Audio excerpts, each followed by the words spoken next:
सब खुशी खुशी दे देंगे, जो दे सकते हैं जायज है सब दे देंगे, लेकिन मान तो लो बेशक यलीद वलम यूलद, खुदा वही होता है जो लम यलिद भी है वलम यूलद। बेशक बेशक बताए ना, वो किसी का बेटा नहीं होता और उसका कोई बेटा नहीं होता। वलम यकुल लहू कुफुवन अहद, और फिर क्या शान है, उसके साझे का कोई नहीं है। बेशक ये मैं हिंदुस्तान के तनाजुर में नहीं कह रहा हूँ बात, ये हमारा मजहब आफाकी मजहब है, कोई पूरी दुनिया की है। ईसा अलैहिस्सलाम को लोग ईसा खुदा का बेटा बेटा लोग कहते हैं ईसा पैदा हुए, हमने कहा पैदा हुए तो खुदा कैसे हुए, मरियम पैदा हुई। इसीलिए तवज्जो करना, तवज्जो, पूरे कुरान में चंद लोगों की मिलाद बयान हुई है, तवज्जो है। बेशक कुरान उठा के देखें, चंद लोगों की पैदाइश अल्लाह ने बयान की है। बाद में जिन जिन लोगों को खुदा कहा जाने वाला था, अल्लाह ने सबकी मिलाद बयान कर दी। क्यों? ताकि पता चल जाए जो पैदा होता है वो खुदा नहीं। बेशक ईसा अलैहिस्सलाम की पैदाइश, हत्ता कि ईसा अलैहिस्सलाम की अम्मी के पेट में जो दर्द उठा, उस दर्द को ही बयान कर दिया। इतना पक्का बयान किया ताकि कोई इनकार ना कर सके कि ये पैदा नहीं हुए थे। क्यों? इसलिए कि पैदाइश ही से तो जड़ कटती है शिर्क की। क्या बात है, पैदाइश से तो जड़ कटती है शिर्क की। इसीलिए ईसा की विलादत अल्लाह ने बयान किया कि लोग ईसा को खुदा ना कहें, और हम मुस्तफा जाने रहमत की विलादत इसलिए बयान करते हैं और उनका मिलाद इसलिए मनाते हैं कि कोई उनको खुदा ना कहे। तो लोग कहते हैं मिलाद बनाना भी शिर्क है। मैंने कहा मुल्ला जी थोड़ी तो शर्म करो, मिलाद उसी की होती है जो खुदा नहीं होता। बेशक जब बना लिया मिलाद तो शिर्क कैसे हुआ? ये तो शिर्क का काट है, ये तो शिर्क का तोड़ है। अगर लोगों को शिर्क से बचाना है तो बताओ कि मोहम्मद रसूलुल्लाह पैदा हुए, और पैदा हुए की शान से हुए, पूरी मिलाद बयान हुई। मैं अपनी गुफ्तगू को समेटते हुए आखिर की तरफ आता हूं। ये ईमान है, ये तौहीद है, तौहीद। अल्लाह ने अपने जिक्र से पहले अपने महबूब का ईमान की अहमियत जानो, अपने बच्चों को नसीहत करो, ईमान पिलाओ। डॉक्टर इंजीनियर सब कुछ बाद में बनाओ, बेशक अदीब नकीब बाद में बनाओ, पहले ईमान पिलाओ। और ईमान किसी के लिए नफरत नहीं सिखाता, बेशक बेशक ईमान को मोहब्बत सिखाता। बेशक आज हमारे घर में ईमान की तालीम में ईमानियात की तालीम बताओ, और आसान ज़बान में बता दो।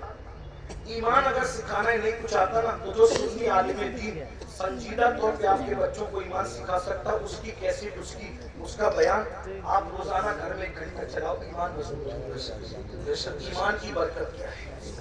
अगर इंसान के पास सिर्फ ईमान है तो भी वो कामयाब है। इसीलिए आज ईमान, ये जो स्कूल कॉलेजेस के अंदर मेहनत का है, पता है कोई सब्जेक्ट पढ़ाने पे मेहनत हो या ना हो, इल्ला माशाल्लाह जो बड़ी बड़ी कॉलेजेस है, बड़े बड़े इदारे, उसमें ये सब्जेक्ट पे मेहनत होती है कि अगर तुम मुसलमान हो तो तुम्हारा ईमान कैसे छीना। इसीलिए लड़के साइंस टेक्नोलॉजी पढ़ के खुदा के वजूद का इनकार कर रहे हैं, इस्लाम पे सवाल निशान। और एक बात और अर्ज करूं, यहाँ उलमा से कभी दूर मत होना। आज उलमा बेजारी की एक मुहिम चलाई जा रही है, इसलिए कि दुनिया जानती है जिस दिन ये उलमा से दूर हो जाएंगे, इनका ईमान छीनना आसान हो जाएगा। और ईमान छीनने के लिए एक तो दुनियावी इदारे हैं, पढ़ लिख ले रहे हैं तो कहते हैं खुदा है तो उसका वजूद कहाँ है। मैं आपसे कहना चाहता हूँ कि खुदा का वजूद है, इससे बड़ा सबूत क्या होगा कि खुदा को सब लोगों ने बिन देखे कहा खुदा है, लेकिन एक हस्ती अल्लाह ने ऐसी भेजी जो आकर कहता है इन्नी राई तो रब्बी, मैंने अपने रब को देखा। और वो कौन है? वो हमारा नबी है, हमारे आका ने अल्लाह को देखा। और हुजूर इतने सच्चे थे, हुजूर इतने सच्चे थे कि उनकी सच्चाई की गवाही उनके दुश्मनों ने दी। यहाँ एक बात और अर्ज कर दूं आपसे, हुजूर कितने सच्चे थे थोड़ा समझना। कुरान के अंदर रसूलुल्लाह को गालियां, यानी कि जो काफिरों ने गालियां दी है, उन गालियों को जो काफिर बकते थे, गंदी गलीज गालियां, तो उन गालियों को जो गालियां उन्होंने काफिरों ने दी है, अल्लाह तबारक व तआला ने उसका तज़किरा फरमाया है। क्या तज़किरा फरमाया? कि इन्होंने मेरे महबूब को ये गाली। कुरान गाली की किताब नहीं, कुरान गाली को नकल नहीं करता, कुरान गाली को बयान नहीं करता, लेकिन गाली का मतलब क्या? गाली का मतलब ये कि जिसको किसी को उसके मनसब से हट कर बयान कर दो तो ये गाली है। जैसे कुत्ते को कहो कि कुत्ता, तो गाली नहीं हुई, लेकिन किसी आलिम को कह दो माज़अल्लाह तो ये गाली होगी है। तो उन्होंने रसूलुल्लाह को गालियां दी। कुरान गाली की किताब नहीं, कुरान गाली बयान करने वाली किताब नहीं, कुरान बड़ी मुकद्दस किताब है। लेकिन कुरान की हिकमत ये थी कि जो जो गंदे अल्फाज उन्होंने नबी के लिए कहे, قرآن نے پہلے اس کو بیان کیا پھر اس کا جواب دیا. جیسے انہوں نے نبی کو کہا کہ یہ پاگل ہے تو قرآن نے بتایا کہ یہ لوگ میرے محبوب کو کہتے ہیں کہ یہ مجنون ہے, لیکن اللہ قسم اٹھا کے کہتا ہے کہ آپ مجنون نہیں. پہلے بیان کیا, انہوں نے کہا مجنون ہے تو بیان کیا, اس کو بیان کر کے پھر اس کا جواب دیا. انہوں نے رسول اللہ کے لیے کہا کہ محمد کے ہاتھ ٹوٹ جائیں, اللہ نے پہلے وہ بیان کیا پھر اس کا جواب دیا. تبت یدا ابی لہب یہ صورت آئی. کسی نے کہا نبی کو معاذ اللہ ثم معاذ اللہ, اللہ نے اس کے خلاف 10 آیتیں اتاری, آخری میں کہہ دیا وَتُلِّمْ بَعْدَ ذَلِكَ زَنِيمٌ. لیکن اسی طرح انہوں نے کہا یہ جادوگر ہے. قرآن نے بیان کیا کہ یہ میرے محبوب کو جادوگر, کس نے میرا محبوب جادوگر نہیں ہے. کچھ لوگوں نے کہا ان پہ جادو کا اثر ہوا ہے, تو قرآن کہتا ہے میرے محبوب کو یہ کہتے ہیں جادو کا اثر ہوا ہے, لیکن میرے محبوب پہ جادو کا اثر نہیں. بولو بھائی بات سمجھ میں آتی ہے؟ بات سمجھ میں آتی ہے؟ قرآن گالی کی کتاب نہیں, قرآن کے اندر گالی بیان نہیں ہو سکتی, لیکن حکمت یہ تھی. انہوں نے کہا پاگل, پہلے بیان ہوا اس کا جواب ہوا. انہوں نے کہا جادوگر, پہلے بیان ہوا اس کا جواب ہوا. انہوں نے کہا یہ, پہلے بیان اس کا جواب. کیوں ایسا ہوا؟ حکمت کیا تھی؟ توجہ چھوڑ دو بھائی, حکمت کیا تھی؟ توجہ, حکمت کیا تھی؟ بہت معصوم بات آئی. انہوں نے جو کہا قرآن بیان کر کے جواب دے رہا ہے. حکمت کیا تھی؟ قیامت تک کے مسلمانوں سن لو, انہوں نے نبی کو مجنون کو کہا, نبی کو جادوگر کو کہا, نبی کو معاذ اللہ پاگل کو کہا, خبیثوں نے بکواس کی, لیکن اتنی گندی گندی باتیں کرنے کے باوجود یہ نبی کو جھوٹا نہ کہہ سکے, اس لیے کہ نبی اتنے سچے تھے کہ ان کی سچائی کی گواہی یہ گنڈے بھی دیا گیا. سبحان اللہ, سبحان اللہ, بے شک بے شک. اب اتنا سچا نبی, توجہ, اتنا سچا نبی جس خدا کے وجود کی گواہی دے, اس سے بڑی سچائی کیا ہو سکتی ہے نا. تو اللہ کا وجود ہے, یہ آسمان, یہ زمین, یہ سیارے, یہ سب بتا رہے ہیں. آج کالج اور اسکول پاس سب سے نہیں الہاد پھیل رہا ہے. اسی طرح بچیاں ورگلائی جا رہی ہیں, مرتد ارتداد کی طرف جا رہی ہیں. بچیاں, بچے ارتداد کی طرف جا رہے ہیں. وجہ مختلف وجوہات ہیں. نمبر 1, ہم نے اپنے بچوں کو سب سکھایا. میرا وقت پورا ہو رہا ہے, آپ توجہ فرمائیں, میں بات سمجھ رہا ہوں. بچوں کے ارتداد کی وجہ سب سکھایا, ایمان نہیں سکھایا, دین نہیں سکھایا. دیکھو ہمارے یہاں دین نہیں سکھایا جاتا, نتیجہ بچیاں پڑھ لکھ لے رہی ہے, دوسروں کے بہکاوے میں آ رہی ہے. چھوٹا سا چٹکلا چھوڑتے ہیں. اسلام میں تو عورت کو پردے کے لیے کہا جاتا ہے. میں نے کہا پردے کے لیے کہا جاتا ہے تو کیا کہا یہ ظلم ہے. میں نے کہا پاگل ہو, ہمارے یہاں عورت کا دوسرا نام جنت ہے. کیا ہے؟ جنت. جنت کسے کہتے ہیں؟ جنت کسے کہتے ہیں؟ آپ لغت اٹھا کے دیکھیں تو پتا چلے گا. جن اور جنت دونوں کا مادہ ایک ہے. ٹھیک, جن کو جن کیوں کہتے ہیں؟ کیونکہ وہ مخلوق چھپی ہوئی ہے. اور جنت کو جنت کیوں کہتے ہیں؟ کہ وہ بھی چھپی ہوئی ہے. تو جو چھپی ہوئی ہو اس کو جنت کہتے ہیں, ہے نا. ہمارے یہاں بیٹی پیدا ہو تو ماں باپ کے لیے جنت, جوان ہو کر کے نیک بیوی بن جائے تو شوہر کے لیے جنت, ماں بن جائے اس کے قدموں میں جنت. تو جو جنت ہوتی ہے وہی تو چھپائی جاتی ہے. ہمارے یہاں عورت کا دوسرا نام جنت ہے, اور جنت چھپانے کی چیز ہے. الحمدللہ ہم عورت کو جنت سے کم نہیں مانتے, اسی لیے اللہ نے اپنی جنت بھی چھپا رکھی ہے جو سدرۃ المنتہا پر ہے, اور ہم نے اپنی زمین کی جنتوں کو بھی چھپا رکھا ہے جو ماں کی شکل میں, بیوی کی شکل میں, بیٹے کی شکل میں. سبحان اللہ, جنات بھی چھپے ہوئے ہیں اور جنت بھی چھپی. سبحان اللہ. اسی لیے جنات ہیں مگر نظر نہیں آتے. کیوں؟ اس لیے کہ چھپی ہوئی مخلوق ہے. اللہ توجہ کریں. آپ عرض کیا کر رہا تھا, تو لڑکیوں کو ورگلایا جاتا ہے, بہکایا جاتا ہے. اور اب ہم لوگ کیا کرتے ہیں, ہم لوگ گھٹنے پر حملہ نہیں ہو رہا ہے, حملہ سر پہ ہو رہا ہے, گھٹنے ہی پکڑ کے سہلا رہے ہیں, گھٹنے کو بچا رہے ہیں. میرے بھائیوں, یہ تو معلوم کرو کہ بچے مرتد کیوں ہیں, بچیاں مرتد کیوں ہیں, اسلام کی نفرت کیوں ہے. اس کی کئی وجوہات ہیں. نمبر 1, سب سے پہلی وجہ ایمان نہ بتانا. جب بچوں کو ایمان پتہ ہی نہیں ہوگا تو وہ ایمان بچائیں گے کیسے. نمبر 2, غربت, غریبی کفر تک لے جا رہی ہے. نمبر 3, بچیوں کی دیر تک شادی کا نہ ہونا, یہ بچیوں کو کفر تک لے جا رہا ہے. اور اس کے ذمہ دار آپ بھی اور ہم لوگ بھی ہیں. کیوں؟ اس لیے کہ بچیوں کی شادی میں تاخیر کیوں ہو رہی ہے. माँ बाप को शौक नहीं है बच्चियों को बिठाने का, लेकिन 30 साल 35 साल की बच्चियां हो रही हैं और हम उनकी शादी नहीं कर पा रहे। क्यों? इसलिए कि कोई उस बच्ची को करने के लिए तैयार ही नहीं। वजह इतनी जालिम रसूमात हमने पैदा कर दी है, जहेज के नाम पर, हल्दी के नाम पे, मेहंदी के नाम पे, मांगने के नाम पे, इसके नाम पे, उसके नाम पे। ये बच्चियां 30 35 साल की हो जाती है और उनको अच्छे रिश्ते नहीं आते। बहुत माजरत के साथ ये इलाका बड़ा दीनदार है, लेकिन इतना जरूर कहूंगा सारी दीनदारी शादी के मौके पे समझ में आती है। सारी दीनदारी शादी के मौके पे समझ में, सिर्फ जुलूस मिलाद में दीनदारी नहीं, शादी के मौके भी दीनदारी बताओ ना।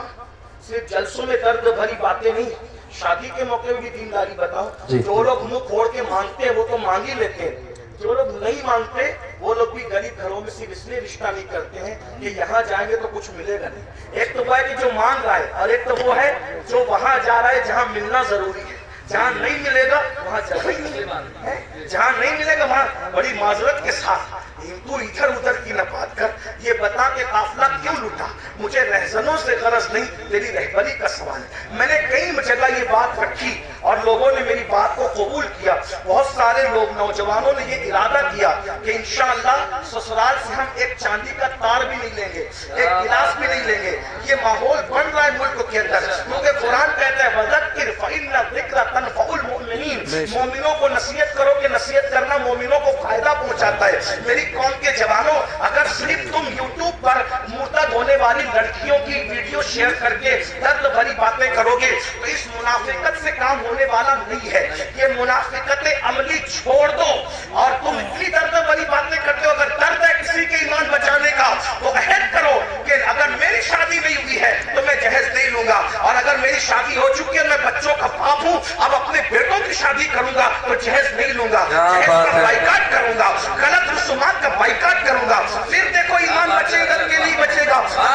पर खूबसूरत बेटियां हैं, शरीफ बेटियां हैं, दीनदार बेटियां हैं, लेकिन उनको रिश्ते इसलिए नहीं आते कि उनके बाप के पास भीख देने के लिए जहेज की शक्ल में कुछ पैसे नहीं है। अल्लाह अकबर। मुसलमानों, नबी से इश्क का दावा करते हो, रसूलुल्लाह से मोहब्बत का दावा करते हो, नबी के नाम पे जान लुटाने की बात करते हो। सोचो ये जहेज की गलत रसूमात की बुनियाद पर जब मुसलमान की कोई बेटी किसी मुशरिक और मुनकिर इस्लाम के हाथ में हाथ देकर जब कुफ्र की दहलीज चढ़ती होगी तो गुंबदे खजरा में रसूलुल्लाह के दिल पे क्या गुजरती होगी। अल्लाह अकबर। हुजूर के दिल पे क्या गुजरती, इसलिए कि उसका बाप तो नावाकिफ है कि मेरी बेटी क्या कर रही है, लेकिन नबी तो हर चीज से वाकिफ है। जिसकी जात से, जिसकी निगाह से खुदा की जात ना छुपी, उसकी निगाह से किसी मुसलमान बेटी का मुर्तद होना कैसे छुप सकता है। अफसोस है मुसलमानों, मुरादाबाद और गिरद नवा में रहने वाले मुसलमानों, वो रसूमात पे लानत हो जो रसूमात हमारी बेटियों को कुफ्र तक ले जा रही है, शिर्क तक ले जा रही है। बताओ, हर साल हज करो, हर साल उम्रा करो, मस्जिद बनाओ, मदरसे बनाओ, बड़ी बड़ी दाढ़ियां रखो, खूबसूरत टोपियां पहनो, कादरी, चिश्ती, नक्शबंदी, रफाई, ये सारे टाइटल लगाओ, और फिर बच्चियों के मुर्तद होने की फिक्र न करो, उनके ईमान जाने की फिक्र न करो। अगर कयामत के दिन रसूलुल्लाह का सामना होगा, हुजूर ने दामन पकड़ के पूछ लिया, ओ मुनाफिक, मेरी उम्मत की बेटियां मुर्तद हो रही थी तेरी नाजायज रसूमात की बुनियाद पे, तू क्या कर रहा था? अल्लाह, क्या जवाब दोगे? ये मेरी माँ और बहनें बैठी है, ये भी रिश्ते ढूंढने निकलती है मेरी माँ और बहनें, तो ये लालच में सरका पर डूब जाती है। ये बेटे की शादी करने नहीं, ये अपने बेटों को बेचने निकलती है। कभी बच्चियों के ईमान का सोच। अरे मेरी बहन, अगर तेरे शौहर ने भी तेरे साथ यही किया होता तो बता, क्या तू इतनी इज्जत के साथ रह सकता? क्या दौलत ही सब है, माल ही सब है? एक बात कहूं, तुम अगर जहेज नहीं लोगे सिर्फ किसी का ईमान बचाने की नियत से, तो पता है जहेज में तुम्हें क्या मिलेगा? रसूलुल्लाह की दुआएं और उनकी खुशी मिलेगी। अगर समझी ने तुम्हें जहेज दिया, चंद सालों के बाद वो टूट फूट जाएगा। सुसन ने तुम्हें जहेज दिया, सांस ले, चंद सालों के बाद टूट। और हुजूर ने ईमान बचाने की बुनियाद पर सिर्फ तुझे एक बार देख के मुस्कुरा लिया, कयामत तक के तेरी नस्लों की तकदीर समझ जाएगा। आप पर है मुसलमानों, तुम जहेज लेते हो या जहेज नहीं? अगर वो सामने वाले देना भी चाहे तो उनको कहो हम नहीं लेंगे, हम जहेज का बाइकाट करें।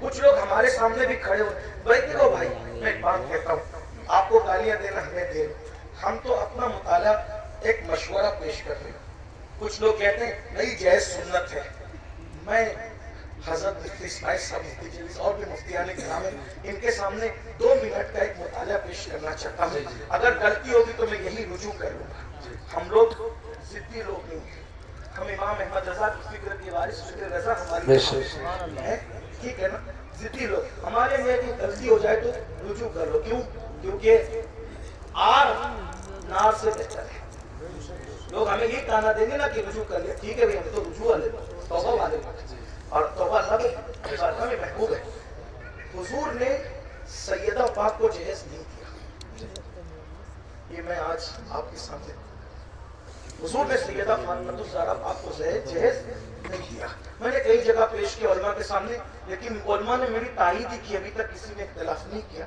اگر کوئی استاد اصلاح کر دے تو ہم نہیں بیان کریں گے اس کو آج کے بعد لیکن تھوڑا سن لیں حضور نے جہیز نہیں دیا کیسے نہیں جہیز دیا میں نے کہا پہلی بات تو یہ ہے کہ حضور علیہ السلام کی ایک بیٹی نہیں تھی 4 بیٹیاں تھیں ہے نا 4 بیٹیاں تھیں اور 4 بیٹیوں کے ہمارے پاس دلیل بھی موجود ہے میں اس کی طرف ابھی نہیں جاتا میرا ٹائم ختم ہو رہا ہے صرف 10-15 منٹ بچے جو ٹائم مجھے دیا گیا تھا اس میں 10-15 منٹ بچے اس کو سن لیں میرا ٹائم بول ہاں ہو جائے گا میرا ٹائم ہو جائے گا توجہ ہے عرض کروں نا حضور کی کتنی بیٹیاں تھیں 4 بیٹیاں تھیں اس کو میں اشارہ کر دیتا ہوں آپ اس کو سنیں قرآن کہتا ہے اپنے محبوب اللہ اپنے محبوب کہتے ہیں اللہ تعالیٰ ارشاد فرماتا ہے کہ اے محبوب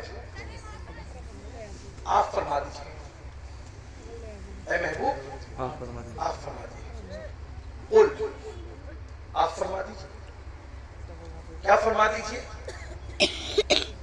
کیا فرما دیجیے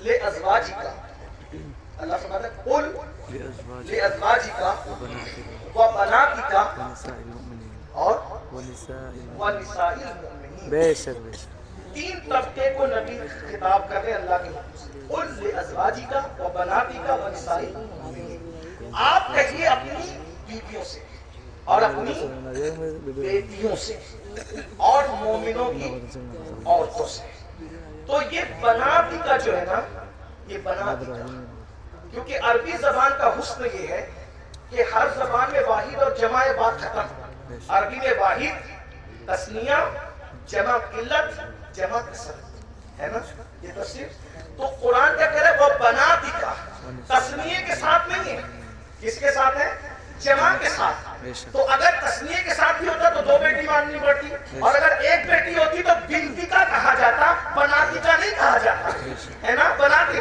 قرآن اگر بناتی کا کہہ رہا ہے تو ماننا پڑے گا کہ کم سے کم نبی کی 3 بیٹیاں تھیں کم سے کم اور ہم تو الحمدللہ 4 بیٹیاں مانتے اس پہ دلیل رکھتے ہیں لیکن اب یہاں سنیے یہ کوئی عنوان مناظرے کا چاہیے نہیں ہے میں کوئی مناظر نہیں ہوں لیکن بات کہنے لگا اور میں بات جو کہہ رہا ہوں کہ علماء کی موجودگی یہ حق ہے اور میں تو کہتا ہوں کہ علماء کو یہ حق ہونا چاہیے اگر کوئی خطیب کوئی شاعر غلطی کرے تو وہ اس کو چٹھی دے کر یہ کان میں اس کی اصلاح کر سکے اس کو قبول کرنا چاہیے یہی ہمارے دادا مرشد حضور مفتی اعظم کا طریقہ تھا سبحان اللہ اسٹیج پہ بھی لڑنے کی ضرورت نہیں کیونکہ لوگ ہمیں دیکھتے کان میں جو بات کہنی چاہیے اس کو کان میں کہنا چاہیے جس کو میدان میں کہنا چاہیے اس کو میدان میں کہنا چاہیے بہرحال تو حضور کی کتنی شہزادیاں ہیں کتنی ہیں 4 اب اگر آپ یہ کہتے ہیں کہ حضور نے سیدہ فاطمہ الزہرا کو جہیز دیا سنی اگر کہتا ہے تو اس کو یہ بھی ثابت کرنا پڑے گا کہ سیدہ زینب بنت محمد کو بھی دیا ام کلثوم بنت محمد کو بھی دیا صلی اللہ علیہ وسلم رقیہ بنت محمد کو بھی دیا صلی اللہ علیہ وسلم